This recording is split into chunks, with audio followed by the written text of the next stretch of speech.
Nunca se apartará de tu boca este libro de la ley, sino que de día y de noche meditarás en él. Los pastores Luis y Viviana Cruz presentan Un Momento con la Palabra.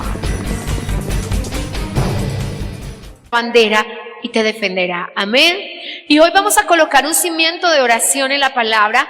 3 palabras que, como las que nos dio el Señor ayer, quiero dejar en tu corazón. La primera de Juan capítulo 5, que dice así, versículo 13. Estas cosas os he escrito a vosotros que creéis en el nombre del Hijo de Dios, para que sepáis que tenéis vida eterna y para que creáis en el nombre del Hijo de Dios. Y esta es la confianza que tenemos en Él, que si pedimos alguna cosa conforme a su voluntad, Él nos oye. Y sabemos que Él nos oye en cualquier cosa que pidamos. Sabemos que tenemos las peticiones que le hayamos hecho. Amén. Entonces este es el primer cimiento de palabra que quiero dejar en tu corazón. El texto dice, y sabemos que siempre que oremos conforme a su voluntad, Él nos oye. El texto nos habla de 3 seguridades. La primera seguridad dice que tenemos la vida eterna. Amén. Verso 13 dice, estas cosas os he escrito a vosotros que creéis en el nombre del Hijo de Dios, para que sepas que tienes la vida eterna. Saber en primera de Juan no es un saber que se me olvidará mañana. No. Saber en primera de Juan es un saber intrínseco que en el momento de la prueba, en el momento de la dificultad, en el momento de las circunstancias, yo sé que Dios está conmigo. Ese es el saber del que habla primera de Juan. Y en ese yo sé, lo primero que estoy seguro es que tengo la vida eterna. Amén. Eso es lo primero que dice. Lo segundo que dice es que también sepamos para que creamos en el nombre del Hijo de Dios. Y en esto es que quiero detenerme en esta hora, porque dice, cree en el nombre del Hijo de Dios.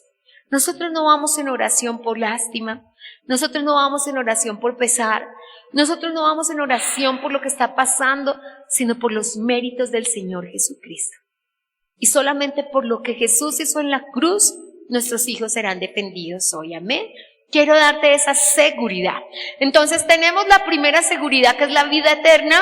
La segunda, que si creemos en el nombre del Hijo de Dios, van a pasar 2 cosas. La primera, esta es la confianza, dice el verso 14, que tenemos en Él, que si pedimos alguna cosa conforme a su voluntad, Él nos oye. Entonces tenemos seguridad en que sabemos que tenemos la vida eterna. Tenemos seguridad en el nombre del Hijo de Dios, que lo que pidamos en el nombre del Hijo de Dios será hecho. Y tenemos seguridad que si estamos pidiendo conforme a su voluntad, Él nos oye. Son 3 seguridades que vienen de estar en Cristo. Amén. Pero quiero darte otra seguridad antes de que el pastor comience a orar, y es Romanos 8:26. Romanos 8:26 y 27 dice, es verdad, no sabemos orar como conviene, pero Él ora con nosotros con gemidos indecibles. Amén. Tenemos que buscarlo todos porque son textos que deben quedar grabados en las tablas de nuestro corazón. Y dice así, y de igual manera, el Espíritu nos ayuda en nuestra debilidad, pues ¿qué hemos de pedir como conviene? No lo sabemos, pero el Espíritu mismo intercede por nosotros con gemidos indecibles. Entonces, primera de Juan 5 dice, pidamos conforme a su voluntad, y contestamos, pero yo no sé pedir. Y entonces dice, el Espíritu Santo te enseñará a pedir, pero no solamente te enseñará a pedir, Él orará contigo y por ti. Así que si el Espíritu Santo está orando por nosotros, tenemos seguridad, amén. Pero no tenemos solamente esa seguridad. Romanos 8, en el verso 34 dice así, ¿quién es el que condenará? Cristo es el que murió, más aún el que también resucitó, el que además está a la diestra de Dios, el que también intercede por nosotros. Así que Primera de Juan dice, tenemos una seguridad en la vida eterna, tenemos una seguridad en el nombre del Señor Jesucristo, que todo lo que pidamos en oración creyendo conforme a su voluntad sucederá. Pero ¿quieres más seguridad? tienes al Espíritu Santo orando y tienes a Jesús orando. El que quiera más, ¿cierto que sí? Así que vamos a orar y vamos a interceder en la seguridad de la vida eterna, en la seguridad de que podemos como Jesús mirar al cielo y decir: yo sé que siempre me oyes, yo sé que siempre me oyes. Amén. Así que, amados hermanos, vamos a ir a la palabra de fe, Romanos capítulo 9, porque nuestro tiempo de hoy es de intercesión. Hoy vinimos a clamar. Nuestro propósito principal es la defensa de nuestros hijos, y hoy no estamos en defensa solamente de nuestros hijos que salieron de nuestro vientre, de nuestros hijos espirituales, de nuestros hijos de la casa de Dios, sino de todos nuestros hijos. Amén. De todos, todos, todos. Y Romanos 9 dice así, versículo 1: verdad digo en Cristo y no miento, y mi conciencia me da testimonio en el Espíritu Santo, que tengo gran tristeza y continuo dolor en mi corazón, porque deseara yo mismo ser anatema, separado de Cristo, por amor a mis hermanos, los que son mis parientes según la carne. Y esto es una cosa impresionante, porque el apóstol Pablo dice a los romanos: mire, esto se los digo de todo corazón y mi conciencia me da testimonio. Preferiría yo perderme a que se pierdan mis hermanos los judíos, dice él, a los que son, y por supuesto pues habla de los lazos de consanguinidad. Pero hoy nosotros no estamos hablando solamente de los lazos de consanguinidad, estamos hablando de las personas que se encuentran bajo el imperio de las tinieblas, y que lo que nosotros necesitamos es una intervención divina. Lo que necesitamos es que Dios se glorifique, que Dios esté allí. Póngase cómodo, hermano, ya vamos a entrar nuevamente en oración. Entonces, el texto dice: la verdad se la digo en Cristo y no miento, y mi conciencia me da testimonio en el Espíritu Santo. Y mire lo que dice: tengo tristeza y continuo dolor. Y hemos venido pasando cosas, iglesia, donde nosotros la tristeza la sentimos por un momentico. El día que la persona nos dice que tiene cáncer, el día que la persona nos dice: ay, qué pesar, pero ese día pare de contar. Ya no volvimos a pensar en que esa madre está enfrentada a que su hijo es drogadicto, en que esa madre está enfrentada a que su niña está viviendo con una persona, y como que hemos dejado que esa gran tristeza, recuerde que la tristeza que es según Dios pone arrepentimiento y verdadero sentido de responsabilidad. La tristeza del maligno pone a la gente a llorar, a resquemores en la carne, a percepciones de injusticia, a criticar, a murmurar. Esa es la tristeza según la carne. Pero la tristeza que es según Dios, la Biblia declara que se manifiesta en oración y en intercesión. La Biblia dice que si en verdad uno tiene un sentido de amor, y Él dice: mire, yo se los digo de todo corazón. Y estamos hablando de las mismas palabras de Moisés. Cuando el Señor le dijo a Moisés: yo borro este pueblo y te doy uno nuevo, Moisés dijo: bórrame a mí, pero no los borres a ellos. ¿Pero por qué, si yo te doy unos mejores, más especiales, diferentes, que si te amen, que si te respeten? A nadie, a ningún pastor en la historia le ha tocado un pueblo más rebelde que el que le tocó a Moisés. Bueno, creo que a Ezequiel, porque Ezequiel predicó a las orillas del río Kibar, y allí estaban las personas en cautiverio. Las personas en cautiverio, Dios nos olvidó, produciendo siempre palabras de cosas de blasfemia contra el Señor. Y el Señor les dijo: yo le envío a personas rebeldes que no te van a escuchar. Yo no sé si uno acepte un envío de esos. No te van a parar ni 5 bolas, pero tú igual vas. Y él dijo: está bien, Señor, yo voy. Y el apóstol Pablo, a la usanza de Moisés y de Ezequiel, dice: yo sé que ellos no me quieren escuchar, que ellos van a intentar aún matarme, pero igual yo por ellos sí tengo amor. Y yo por ellos, Dios sabe, y mi conciencia, dice el apóstol, no me deja mentir, que yo sí los amo. Y si el Señor dice: quisiera hacer maldición, es la misma palabra de Moisés: quisiera que me borre a mí con tal de que mi familia no se pierda. Y dice: los que son mis hermanos según la carne, pero no se refiere a hermanos, sino a miembros de su nación. O sea, se refiere al clamor que nosotros tenemos hoy, a personas de la misma nación, que están bajo la vulnerabilidad que nosotros vemos hoy. Entonces, mis amados, Dios está buscando un despertar de oración. ¿Qué dice Él? Yo mi amor lo manifiesto en oración. no con palmadas en la espalda de qué pesar, de verdad le toca una diálisis. No, eso como que duele mucho, eso como que es peligroso. De verdad, una quimioterapia, yo no tenía conocimiento hasta ahora que llegó una hermana a la iglesia que en el tratamiento de lupus también se hace con quimioterapias. Entonces, de verdad no tenía conocimiento, pero no es decirle a una persona qué pesar, sino que podamos orar, podamos interceder, podamos levantar las manos. Entonces, lo que el Señor nos pide, voy a mostrártelo, es Lamentaciones 2. Lamentaciones 2, bueno, todas Lamentaciones. Te recuerdo que Lamentaciones, lo vimos un poco la semana pasada, Lamentaciones es un poema hecho por Jeremías que tiene 5 poemas. Cada uno de los poemas, hay 5 en el libro de Lamentaciones, que además es muy cortico. Lamentaciones es chiquitico, son 5 capítulos, que por el solo nombre a ti te dan ganas de no leerlo, ¿cierto?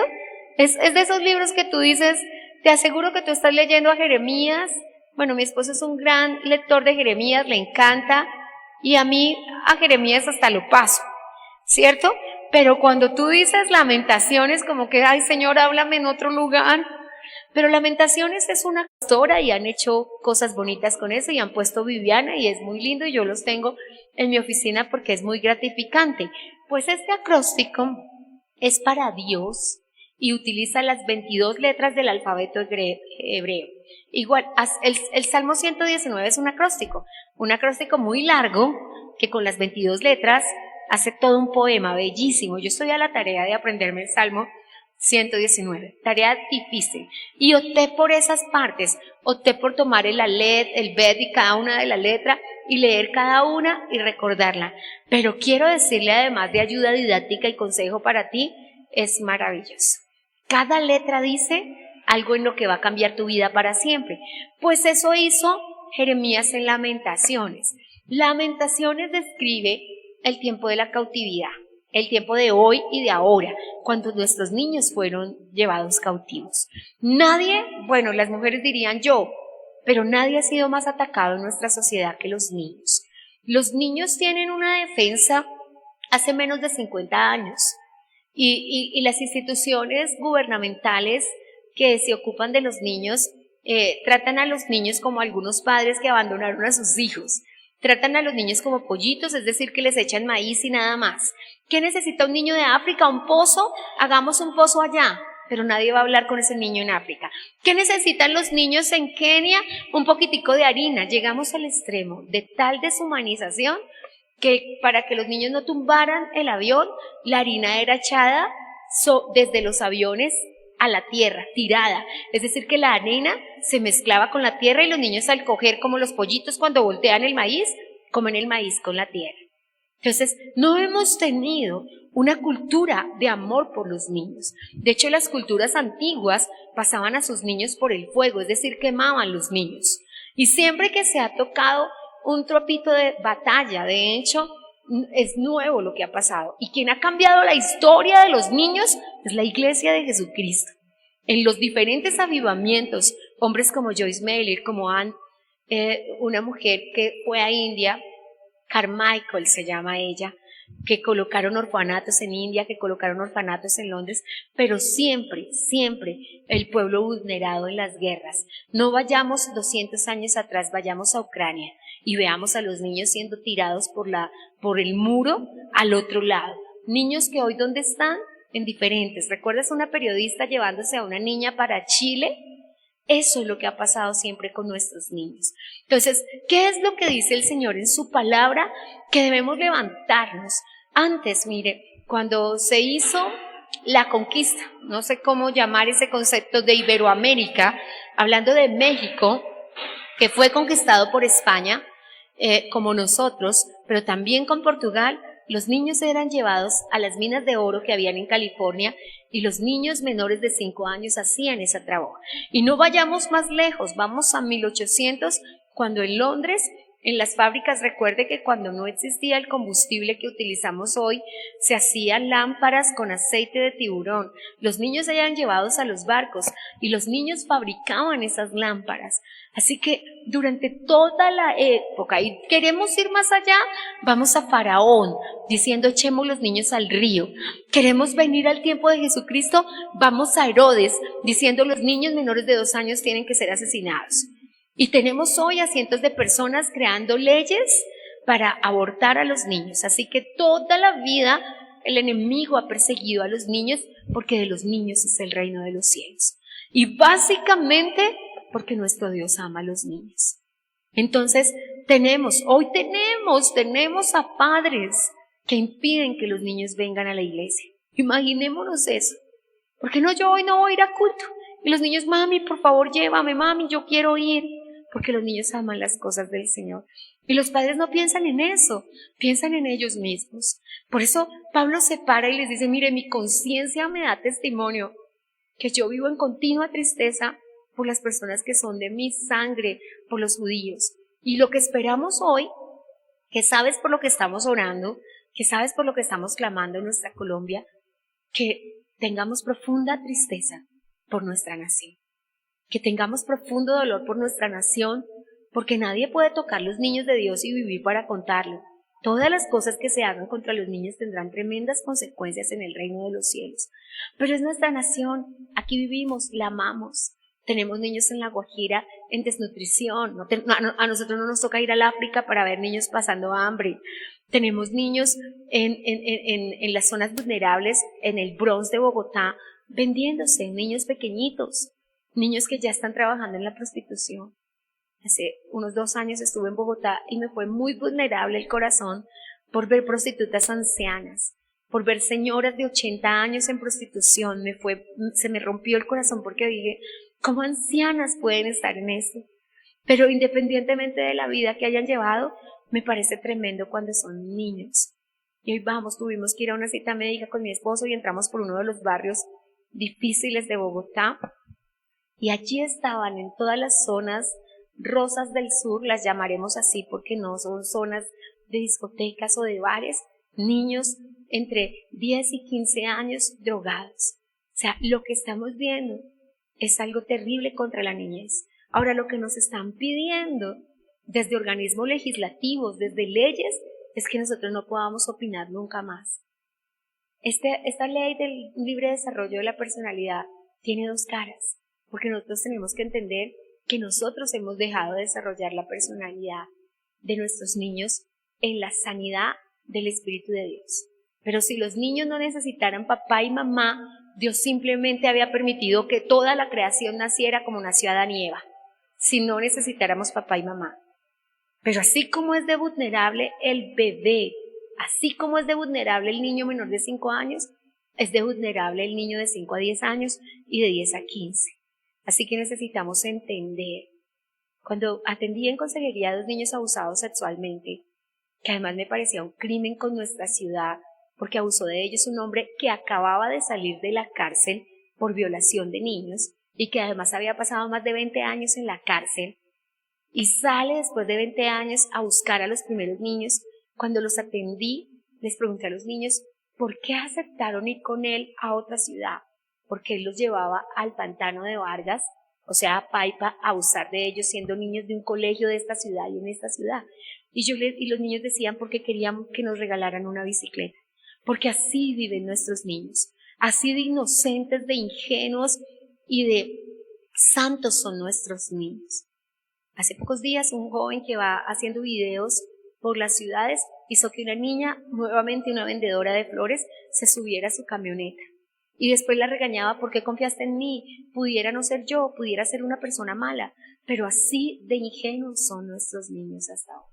Todavía confían, todavía creen, todavía piensan que las personas. Y lo que quiere hacer el enemigo, porque nosotros sabemos que nuestra lucha no es contra sangre y carne, que ni el Estado, ni la sociedad, ni ninguna persona tenga autoridad. Sé que ven televisión.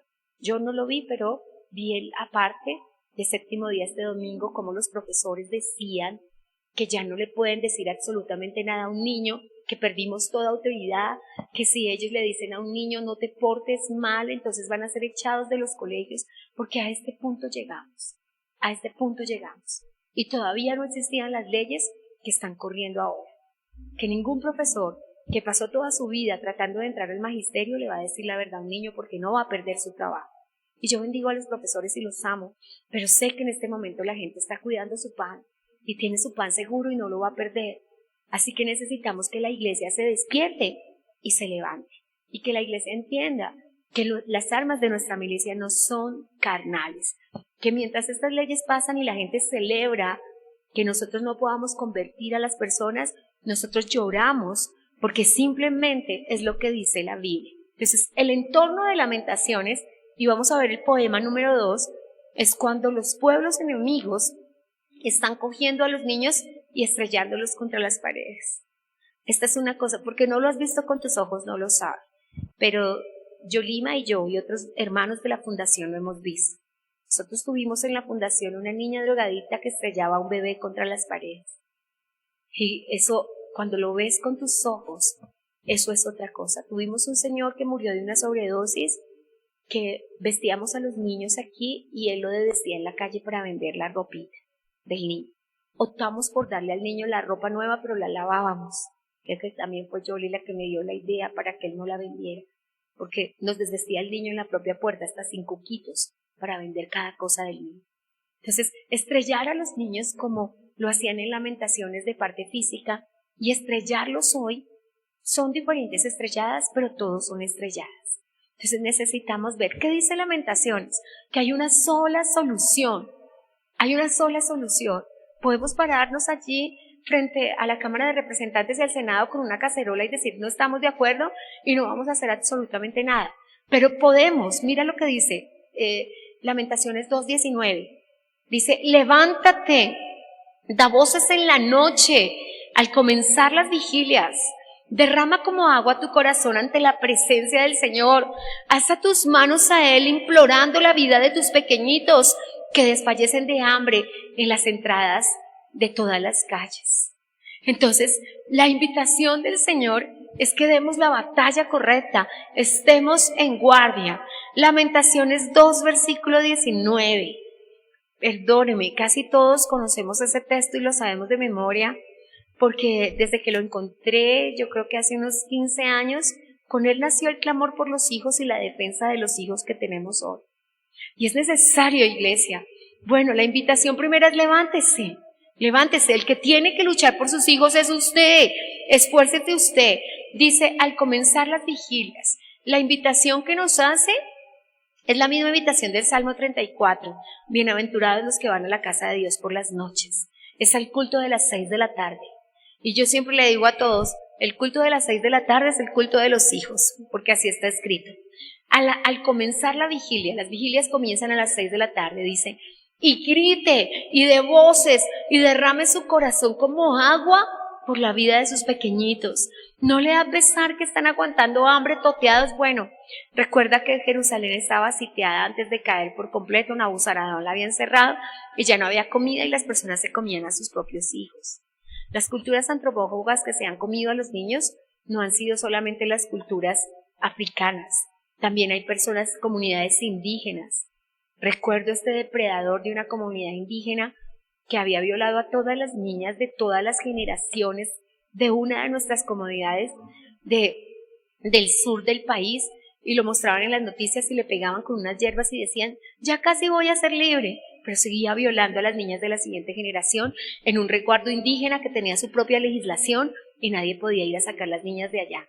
Y las niñas tuvieron que salir después de ser todas abusadas. Y pensé cuando vi en las noticias por primera vez esto, que mis ojos no lo iban a ver, pero tuvimos un depredador igual en esta ciudad que violó a todas las niñas, y cuando llegaron a la fundación todas las niñas, el mismo señor, y qué casualidad, había abusado de todas porque era su guardador y el que las cuidaba. Y a la persona que me han depositado la confianza, abusó de todas las niñas de un mismo barrio y de un mismo sector.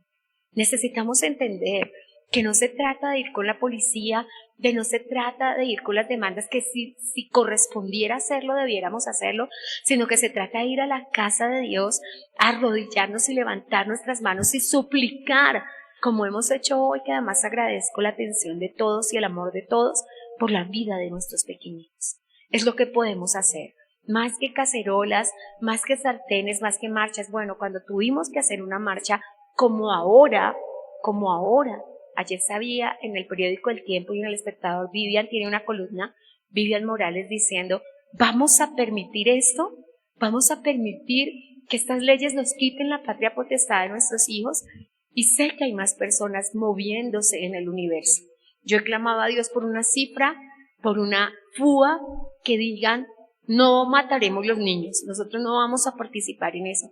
He clamado por una Claudia que le diga a su esposo senador, a su esposo representante de la Cámara, no, tú no participes de eso, nosotros también tenemos hijos, nosotros vamos a proteger a nuestros hijos. Pero he escuchado a personas celebrando esta ley y diciendo que bueno, que ya nadie nos diga lo que tenemos que hacer, esto espera. La anarquía está a punto de explotar y tan pronto el anticristo gobierne, la anarquía será total. Pero la gente no quiere que le den órdenes, la gente no quiere que le den directrices, la gente quiere el síndrome de los 3 años, yo puedo solito. Y la única forma que nosotros tenemos para derribar esto es en oración. No hay ninguna batalla más que podemos dar, no hay ninguna batalla jurídica, no hay ninguna batalla, porque simplemente las batallas se dan de rodillas. Y yo quiero ser clara. Segunda de Crónicas, capítulo 7, en el verso 14 dice, si se humillare mi pueblo sobre el cual mi nombre es invocado. Lo primero que dice Segunda de Crónicas es que a quien escucha a Dios es a su pueblo. Partamos de eso. Esa es su iglesia. Y dice, y oraren y buscaren mi rostro, yo oiré desde los cielos. Primero, perdonaré sus pecados y sanaré la tierra. Esto es una cadena. Entonces no son cacerolas, no son marchas, no son cosas humanas las que van a hacer que los niños no sigan siendo vulnerados. Va a ser el poder de Dios. Y el poder de Dios se busca en oración. Por eso a lo que te invitamos en este día fue a orar. Y por eso hoy estamos aquí en clamor. Yo doy toda la gloria a Dios porque tú aceptaste nuestra invitación y le pido al Espíritu Santo que nos convocó en esta hora, porque Él es el que nos ha reunido a orar, porque nosotros, quienes hemos visto de cerca el abuso sexual, quienes hemos visto de cerca, no tengamos en poco lo que está pasando ahora mismo en nuestra nación. Recordemos que hoy se nos impide decirle a nuestros niños cuál es su identidad sexual, pero después se nos impedirá. Yo les dije hace 5 años para dónde vamos. Vamos a que nos digan que la niña de 5 años se puede casar con alguien de 60 y que nosotros no podemos interferir. Vamos a que, como en países de Europa, el señor de 70 años que dice, yo soy un hombre atrapado en el cuerpo de una mujer o una mujer atrapada en el cuerpo de un hombre y me tienen que entender, una familia que tiene 2 niñas de 2 añitos lo adopte y esa niña de 70 años que es un hombre duerma con las niñas en la misma habitación. Para eso vamos, ya lo hemos visto en otras naciones. Nosotros no lo vamos a poder impedir, pero podemos orar que se retrase, que el Señor lo detenga mientras el Espíritu Santo esté acá en la tierra. Porque cuando el Espíritu Santo se ha quitado y nosotros nos iremos con Él, las cosas serán diferentes. Entonces podemos clamar, podemos suplicarle a Dios, no solamente que defienda a nuestros hijos que están escondidos en el hueco de la mano de Dios, sino que defienda a los hijos de otras personas. Hay personas que en su ignorancia y en su desconocimiento, que hoy mismo no tienen ni idea. Puedo decirle que de 45 o 50 millones de colombianos hoy no tienen ni idea de lo que está pasando en Colombia, 40 millones de colombianos. No tienen ni idea y simplemente dicen, cuando las cosas ya están, a mí nadie me explicó que yo podía perder la patria potestad de mi hijo. A mí nadie me explicó que a mí me iban a echar del colegio. A mí nadie me explicó. Por eso esas películas como Dios no está muerto 1, 2 y 3 describen situaciones hipotéticas de personas que pierden su trabajo y que pierden su vida y que pierden muchas cosas por nombrar a Dios, pero solamente se nos está anunciando lo que viene para la tierra. Así que, amados, estamos aquí para orar, para intervenir a favor de los niños, para suplicarle al único que puede hacer algo, que puede desentronar. Vamos a media batalla. Nunca nada en el Señor estará perdido. Esta ley ya pasó en la Cámara, esperamos que no pase en el Senado. obviamente las leyes tienen un tránsito, salen de un postor, que es un representante de la Cámara o un senador, el que postula una ley, va a Cámara de Representantes, va al Senado y después va a firma para quedar en firme con el señor presidente. Nosotros sabemos que va a firmar el señor presidente, nosotros lo sabemos. Así que necesitamos que no llegue allá. Y para eso lo que estamos pidiendo es que todas las leyes contrarias a la moral, contrarias a la fe, contrarias al temor de Dios y que vulneren hombres o mujeres, niños o niñas o ancianos o ancianas de nuestra sociedad colombiana sean archivadas y destruidas. Ahora sabemos que en poco tiempo no vamos a poder como democracia defender con la ley, porque simplemente una ley por decreto, una ley firmada de otra manera o una ley a través de golpes de Estado, igual estas cosas van a llegar a donde tengan que llegar. Pero mientras esté la iglesia de Jesucristo despierta, mientras esté el pueblo de Dios, mientras haya personas con temor de Dios, pues levantémonos y hagámosle caso al Espíritu Santo, porque nosotros, cuando Moisés, Dios no le dijo a Séfora que fuera a suplicarle a Faraón que su hijo no fuera asesinado. Dios no le dijo a Séfora que fuera al legislativo de Egipto a rogar que la ley de que todo niño hebreo que naciera no fuera lanzado al río fuera derogada. No, ella fue a libertar a su hijo. Pudo con el suyo. Que se levanten Séforas en medio de la iglesia y salven el suyo mientras Dios salva a los demás. Pero por ahora podemos levantarnos y orar y decirle: Señor, invocamos a Jehová de los ejércitos que pelee por la niñez de nuestra nación y por la juventud de nuestra nación. Amén. Hemos escuchado Un Tiempo con la Palabra, con los pastores Luis y Viviana Cruz. Dios los bendiga.